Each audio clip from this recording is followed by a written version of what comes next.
जीजा जी संग करतारू जैसे हम ठीक करतनी बुझनी हबू के दिन केहू करेला जैसे अपना जीजा जी संग करतारू जैसे डाले खातिर बैठल बानी काहे डालवावे ना हमके बोला के अच्छा आज जीजा तोहर रंग मारा चाहिए खाला बुझलो लगतले आए बड़ा केमिकल मिला के हर बार सब दिन बता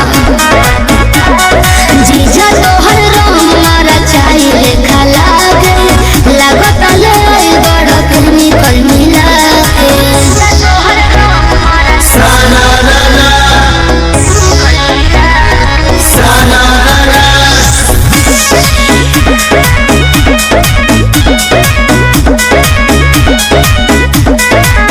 छोड़ जाए दाए साली खिसियाइल